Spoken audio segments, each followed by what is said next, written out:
Okay. The day is finally here. You guys all ask me who my integrative doctor is. I get a lot of questions on social media and just when I'm out and about and speaking at different hospitals, how I got into the integrative world. And you're finally going to meet her. I'm so excited to interview her today. She is the founder of integrativecanteranswers.com, the author of the best-selling book 32 Ways to Outsmart Cancer, How to Create a Body in Which Cancer Cannot Thrive.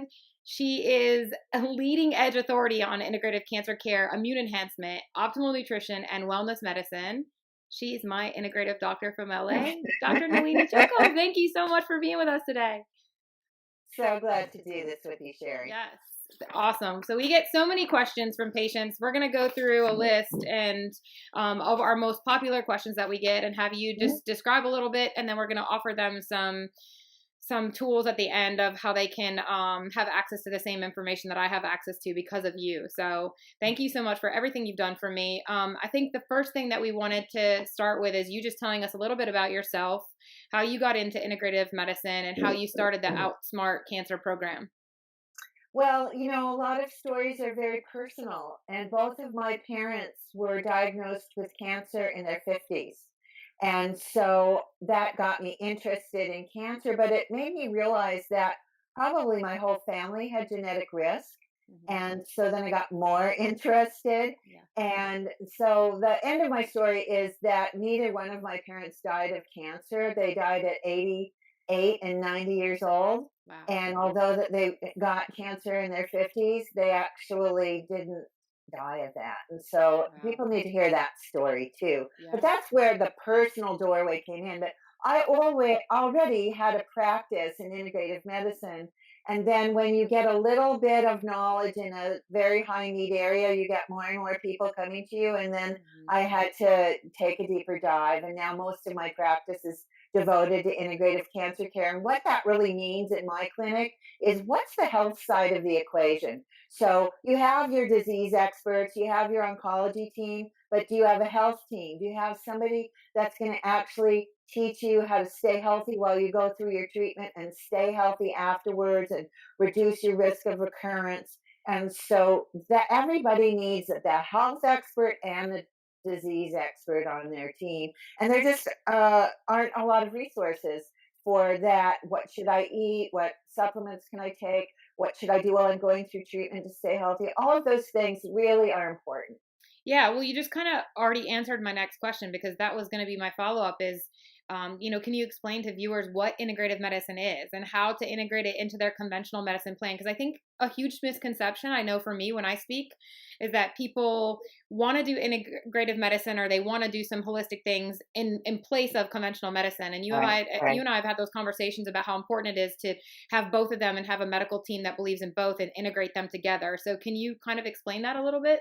Yes, and I want to also just bring up an objection that oncologists have, which I think is their faulty thinking. A lot of times oncologists will say, "Well, that doesn't work," but we're not even saying we want to replace oncology care with integrative care. Right. I don't have equivalents for surgery and chemotherapy and radiotherapy and PARP inhibitors. I don't have a match for that. So that's not what we're trying to do. So we also need to say that to our oncologists is not going to replace what you're doing. You're the expert in that. I want you to do that, but I want to stay healthy while I go through my treatment, and I want to have a health plan for myself because patients want health as their outcome. Oncologists don't even talk about health. So what I say to oncologists is, look, you're the disease expert. Do your thing. You're the best. But I'm doing the health part, and that part you don't do. And so then there's this ability to then form a partnership without feeling like we're stepping on the toes of the oncologist. I love that. And, just through my personal experience with ovarian cancer, that it took me a while to get to that place with my oncologist to where we let him believe and told him, like, you're the expert when it comes to chemotherapy and surgery and what we need to do to keep me alive. But these are all the great things that we can do in combination with that to prevent recurrence and for me to still have a good quality of life. And I think that it's so important to show those oncologists that and see their change. My own oncologist here in Charlotte has had a huge change of heart about integrative medicine. And now we have a new Yeah. integrative medicine program there, so it's been incredible. Yes, yes. So let's just expand that a little bit because what I call my system the outsmart cancer system. Hmm. And what that really means is how are you going to create a body where cancer cannot thrive, Yes. right? How are you going to actually change your physiology to make it inhospitable to Yes. cancer, the development of cancer, the progression of cancer, or even metastasis? Or if you've already been through cancer, how are you going to change your physiology so that you aren't hospitable to a recurrence? And Yes. so that's really what we're talking about here. Well, that's awesome because you just led me into my next question, which was to talk about the cancer terrain and the tumor Yes, microenvironment and yes, how, yes, can you explain to patients what that is and how we prevent yes. a body from, coming into the place where we are causing cancer to thrive? So my metaphor is thinking about the soil in a garden. And if Mhm. you have poor soil that doesn't have all the nutrients plants need, you don't get healthy plants and you get a lot of weeds. And so we want to change the soil. We want to change our fundamental background physiology Mhm. because that whole cancer terrain, the soil of our physiology, is actually a signaling environment. And it's either going to send growth signals or stop signals to cancer cells. And so there are a lot of factors in the soil, in that cancer terrain, that tumor microenvironment, that will create this environment that inhibits cancer cells from being having a happy place to live, essentially. And there are a lot of things that oncologists don't address and don't think about, even though they're aware of it. It's not in their model to address it. So Yeah. we look at things like inflammation, controlling blood sugar and insulin, controlling your detoxification capacity, your vitamin D, your copper, your zinc. We look at all of these things that will inhibit tumor cells from being able to grow. And ovarian cancer patients, after successful treatment, will have microscopic amounts of ovarian cancer cells left. Hmm. And if we can create a way to keep it always microscopic, then you'll just never have a macroscopic tumor again. And so that's really our goal, is to really contain those microscopic cells that are left after you've had successful oncology treatment. Yes, I love that. And that kind of leads me into my next question too about cancer and inflammation and how you feel about the link between the two. And also, if you can touch a little bit on everybody talking about how sugar feeds cancer and how that plays a Okay. role in inflammation as well. Okay. So, cancer itself is an inflammatory syndrome. So, tumor cells themselves make a lot of inflammation around the tumor itself. But having inflammation in your body in general also gives a soil that is a happy place for cancer cells. And having chronic inflammation also then starts to damage cells and damage their DNA, and then they're vulnerable to turning into cancer cells. So controlling inflammation is a key part of health in general. Most chronic illnesses have inflammation as a factor.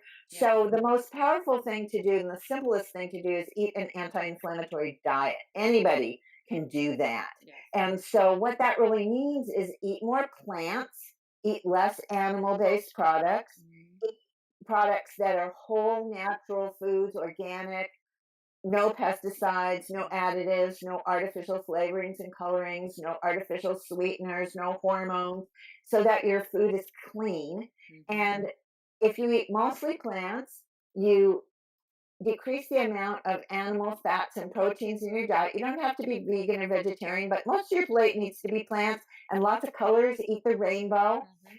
And then add more healthy fats and oils to your diet than you normally would. So think about olive oil, or having nuts and seeds in your diet, eating avocados, having some hummus that's made with tahini and sesame oil. More foods that have plant based kinds of fats and oils make your diet more anti inflammatory.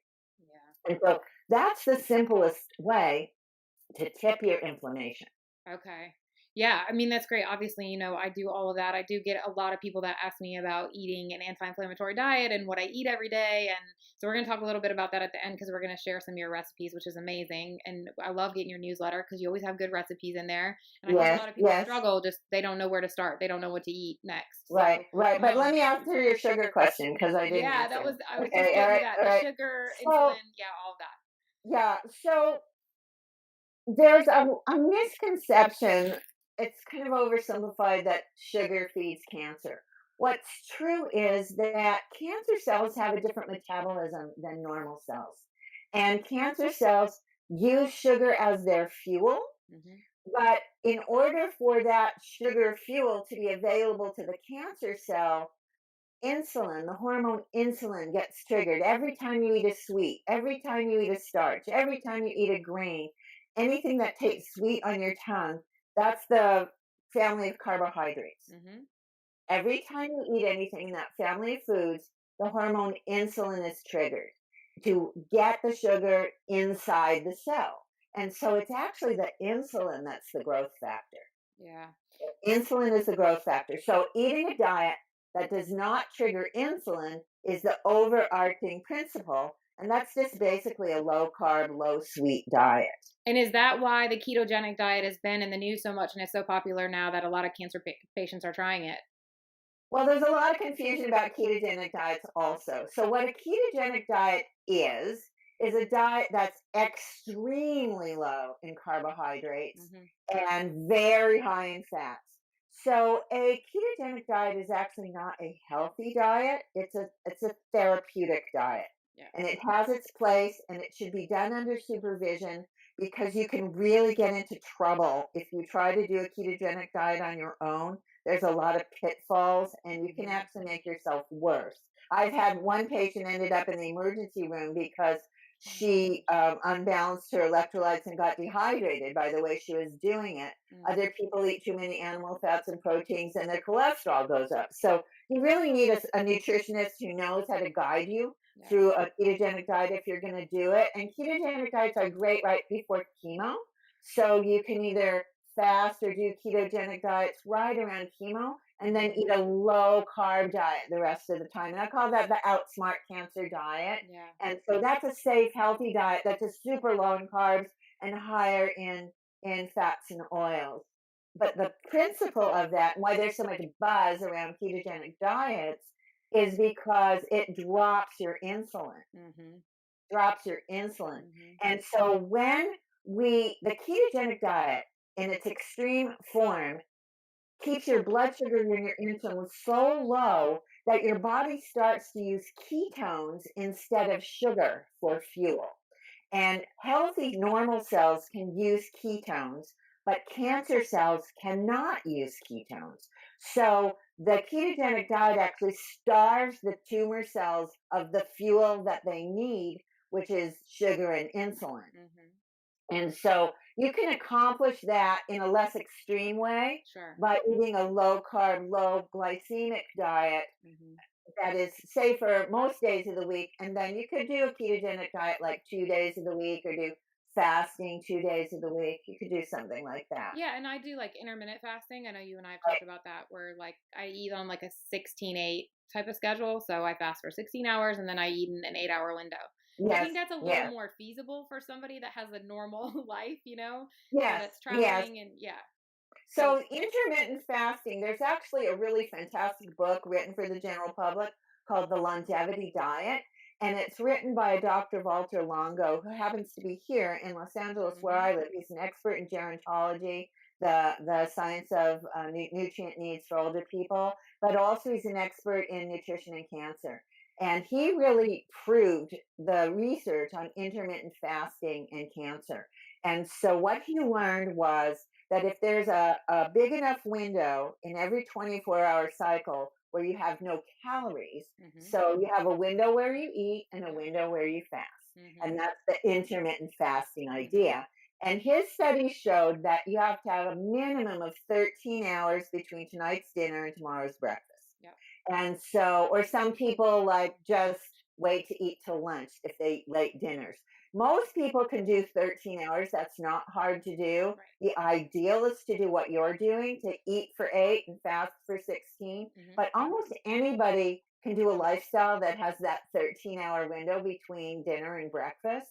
And so that puts a switch in your physiology that does a number of things. Number one, it drops your insulin and your blood sugar during that time. Yeah. So it starves out the cancer cells of their fuel, but it also turns on an immune switch and it dramatically upregulates your immune system.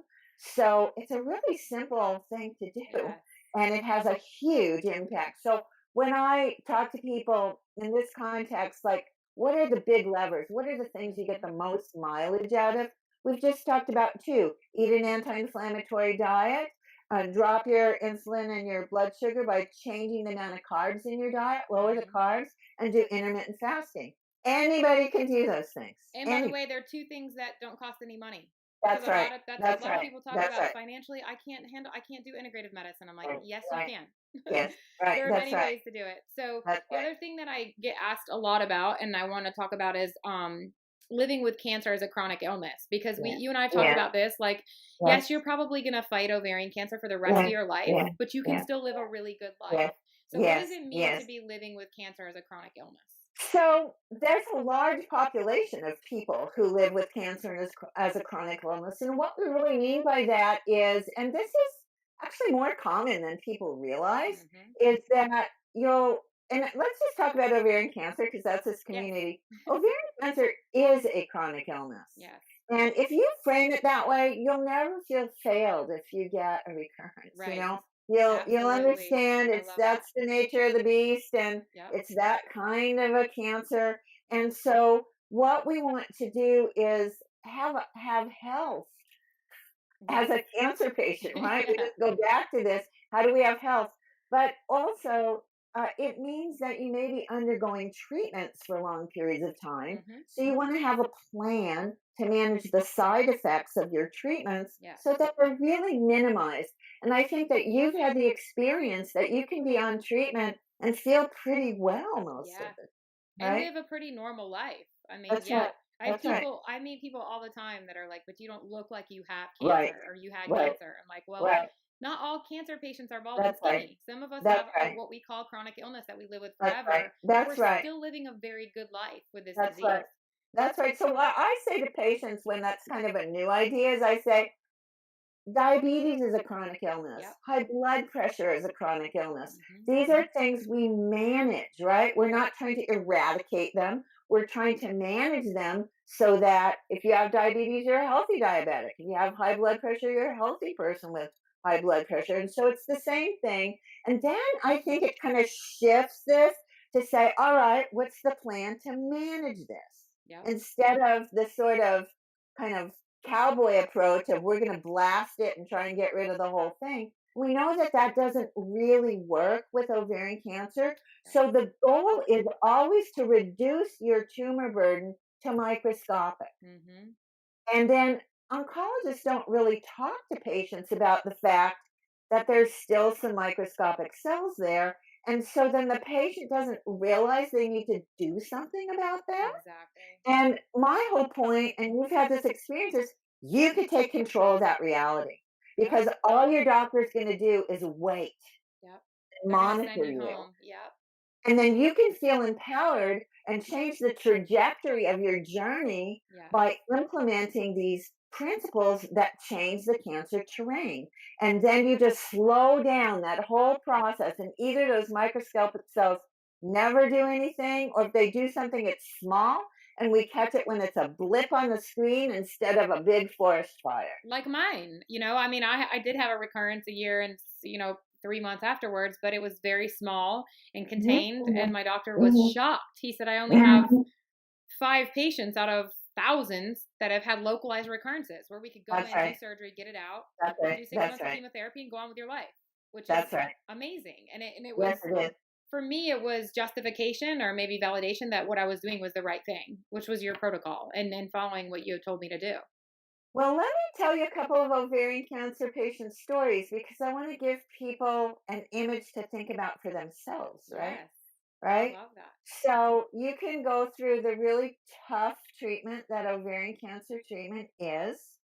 And then when you're done with that, you've had successful treatment, then you need a plan so Mhm. that you're going to rebuild from going through that really challenging kind of treatment, surgery and chemotherapy, and then recover from that, and then have a really long window of time whether you have a recurrence or you don't, right? Yeah. And if the recurrence you have is small. So one patient who had ovarian cancer, stage 3. Most people, as we know, are stage 3 or 4 when Yep. they're diagnosed.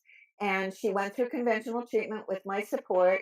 And then we were watching her CA-125 tumor marker, and it was low, but it was creeping up, right? It was still low, but it was creeping up. So something was going on. Mhm. And so her oncologist wanted to do another round of chemo, and she absolutely didn't want to do it. And so I asked her oncologist, can we just do a strong integrative therapy with acupuncture, herbs, diet, and nutrients and see if we can drop that tumor marker? So that's what we did.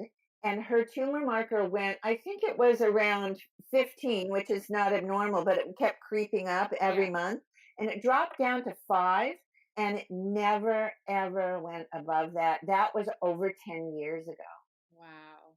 So That's she was amazing. having a micro Yeah. recurrence, and we put a lid on it. Right now, she's very strict with her diet, and she's very compliant with the herbs and supplements long Mhm. term, as you are. Yeah. And that's how you take control. I have another patient who was actually diagnosed at stage 4, and she'd watched her mom die of ovarian cancer Mhm. also. And she had very aggressive disease, and she came to me when she was just starting her chemo and she was not tolerating it well, and she felt miserable. So the first thing we did was we helped her to be able to tolerate the chemo, improved her nutrition, she stopped losing weight, and she stopped feeling lousy. And so she was in that first, adjuvant cycle of chemo. We're trying to reduce the Mhm. tumor so you can have a smaller surgery. Mhm. And so when she went into surgery, there was nothing to operate on. Oh my gosh. So That's we amazing. enhanced the effect of the chemotherapy, right? Right. And so she had a huge amount of tumor mass, and they went in and there wasn't anything to operate on. That's And incredible. so then she was supposed to have 2 more cycles after, and she really didn't want to do it. But I said, as an insurance policy, there might Yeah. be something microscopic there. So we did that. And then her doctor wanted her to go on a long-term therapy with Avastin, which is a new Yes. approach to trying to not have a recurrence. Mhm. But I'm not a big fan of Avastin for my patients Yeah. because we have other options. Mhm. And she really didn't want to do it. And so I told her oncologist, I have things that act like Avastin Mhm. without all the side effects. Mhm. And so she's been doing that for 2 years Wow. without a recurrence, without her. That's And she had amazing. really aggressive disease. And when she finished her therapy, she really was feeling like she was going to have a shortened life and she was going Mhm. to die soon. And I said, I don't know, why don't we think about at least 20 years, right?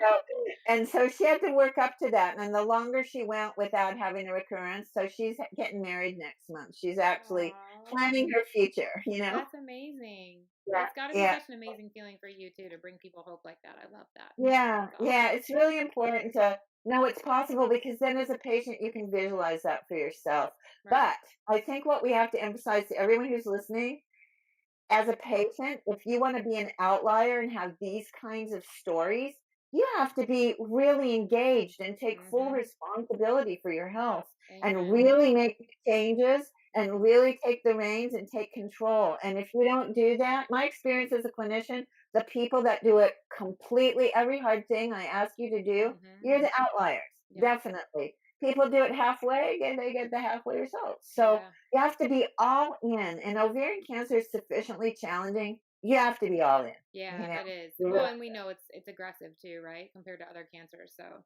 I think it's it so is, important to it is, yeah. and so, but think about these 2 patients. What is aggressive is actually controlled in these 2 stories that Yeah. I told. That's right? amazing. These two stories. And Yeah. we should tell people about Naisha Winters also. Yes. She's a naturopathic doctor friend of mine who is she's a naturopath and an acupuncturist. She Yep. was diagnosed with stage 4 ovarian cancer Mhm. as a young person, and she was told she just had less than a year to live. Yep. And she took the reins, and I don't know, she's close to 50 Yeah. now. It's incredible. Yeah, Such a yeah. cool story. And I but love what these she stories. says about her own journey though is she knows she still has ovarian cancer, That's right? right. She's just In controlling it. microscopic Yep. amounts, and that she always has to be controlling it. But her story is a great story to It's inspire amazing. people as Yes. well, Yeah, right? absolutely. So we've talked a little bit about, like you said, when you're going through treatment and you want to manage those side effects. So what are like the top 5 nutritional supplements that you recommend to cancer patients? I mean, not necessarily specific to ovarian, but just all cancer Yeah, patients. yeah. So here's how I think about it. I think about foundation nutrition, like what are the unique needs that cancer patients have and cancer survivors, and what kinds of supplements provide that foundation. And then I think about more targeted things. So I'm going to talk about it in two ways.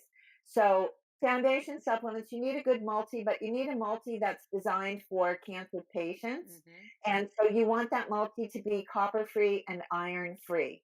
And so my favorite supplement is the multi I have you on, which Mhm. is called Pro Thrivers Wellness Multi.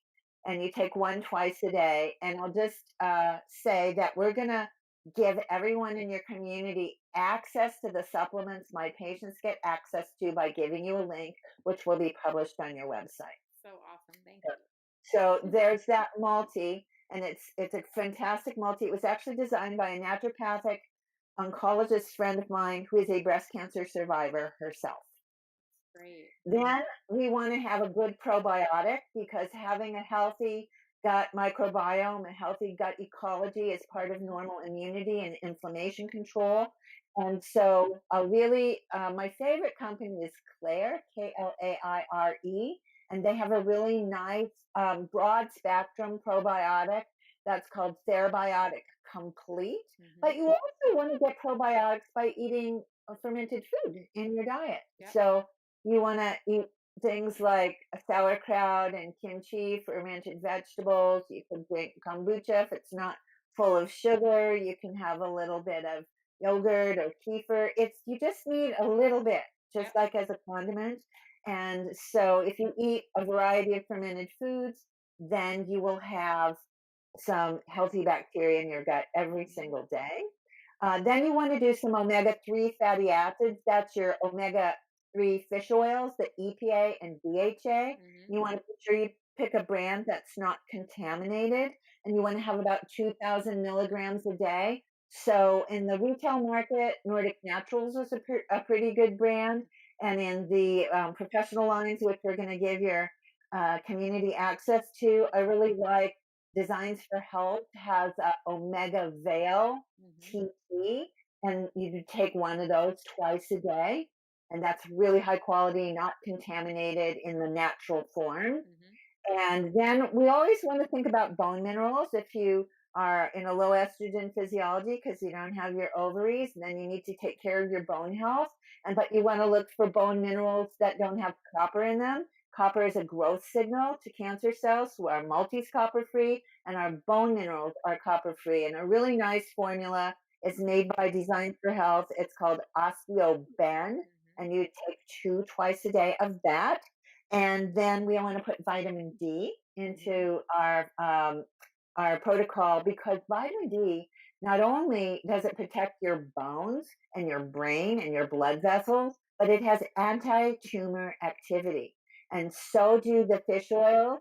They're anti-inflammatory and have anti-tumor activity. The vitamin D is one of the most powerful things to control cancer.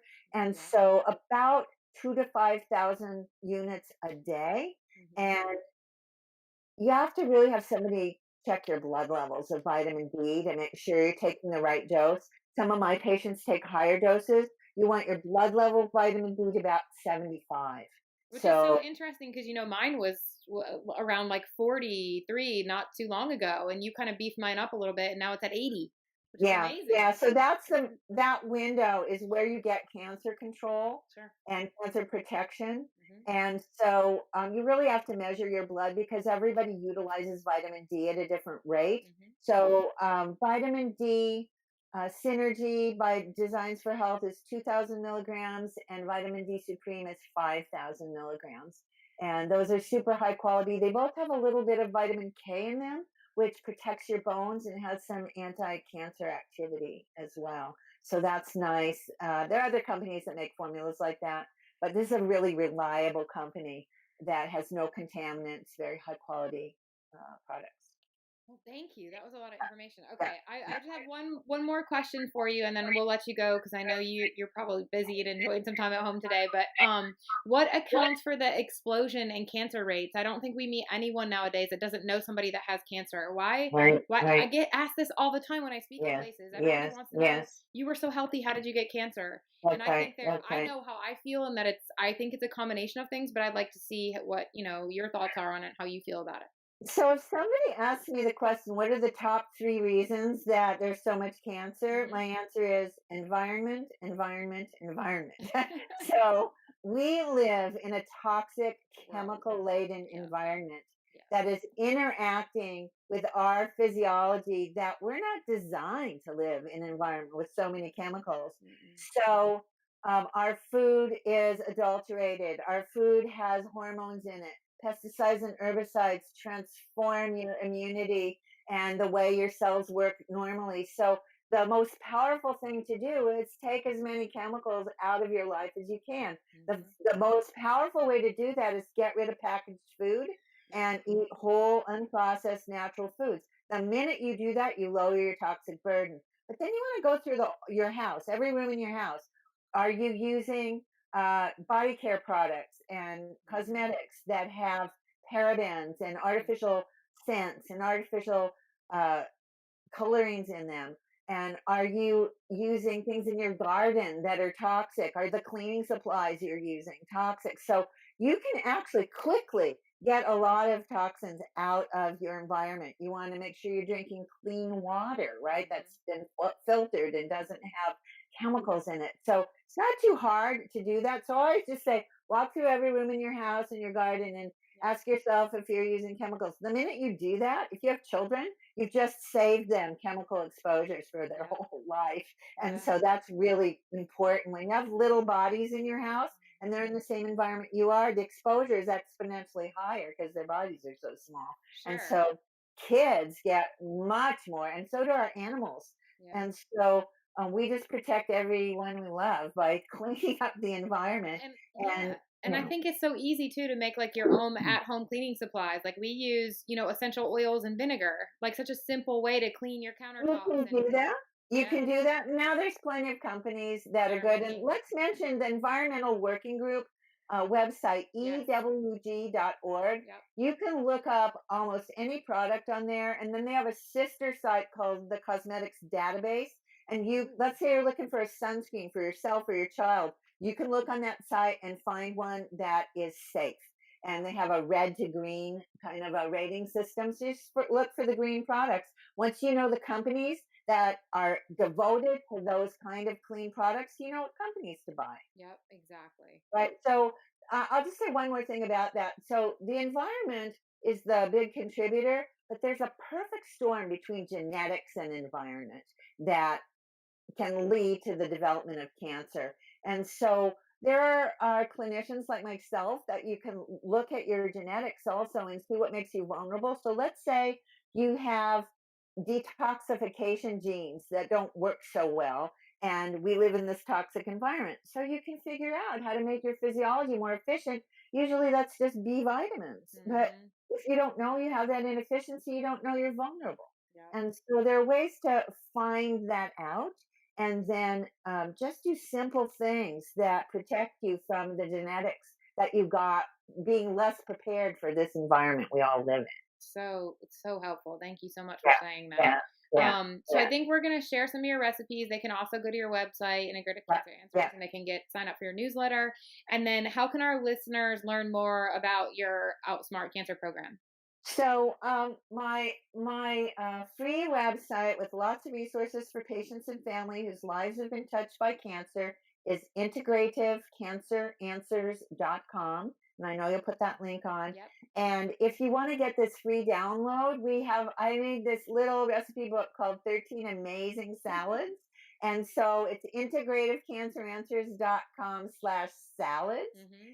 And I know you'll put that link up too. Yep. And then you'll just be in our community. You'll get our newsletter. And my website, by the way, has over 400 recipes on it. But Wow. also, there are downloads on there. If you were just diagnosed, if you're going through treatment, if you're Yeah. recovering, if you want to know what to do long term, having been through all of that, there's some free downloadable PDFs on my website for everyone too that helps you understand what questions you should be asking yourself and your doctor and what kind of supplements are safe to take. And so all that's for free. And then there's my book, 32 Ways to Outsmart Cancer, which is a really simple read of all these sorts of things we just talked about Yes. that you can implement. And so, and the book's on Amazon. So all of those things allow anyone to just get started. Right? Yeah. Well, thank you for that because we're redoing some stuff on the sherrystrong.org site too. And we're gonna put the links up for if you've just been diagnosed or in treatment or life after cancer to your Yeah, website as well. yeah, Because it's been such a yeah, great resource for us and we use it all the time. And we want other right. patients to go there. There's not a lot of we're just starting to see more people talk about integrative medicine, but it's so refreshing to hear you talk about it. I know you have over 30 years experience and you bring so many patients, including myself, so much hope. I was hopeless Mhm. until I found you and Mhm, talked to you, mhm, and then mhm, it mhm. changed my mindset so much and I looked at my disease so differently when I met Yes, you. Like yes, you were yes, like, Sherry, yes. yeah, you might fight this, 5 more times, 10 more times, we don't know, but you're going to live a really good life in 20 Right, years. You and I are still going to be talking and we're still going to be friends. right. And it Yeah, it's a changed. great reframe, isn't it? Yes, It's a really it's great reframe because oncologists are pretty depressing, you know? yeah. Well, yeah, I had several not my Yeah, current oncologist. I love him, but I did have right, several other oncologists tell me I was going to die, and I actually had right, one tell me right, to go home and get my affairs in order. And I remember right. thinking like, you have no right to tell me that. Who That's are right. you? That's right. Yeah. That's such a terrible way to talk to It patients. is. And you bring so many people hope and I'm just so proud to call you my friend. So thank you so Mhm. much for doing Yes, this today and yes, for yes, everybody that follows Sherry Strong and all the people that are going to get yes, to listen to this. yes. And I hope I get to see you soon, my friend. Yes, me too. Thank I'm you so for your glad we time did this. today. Yeah. Mhm. Thank you. Okay, my dear. Bye. Bye-bye.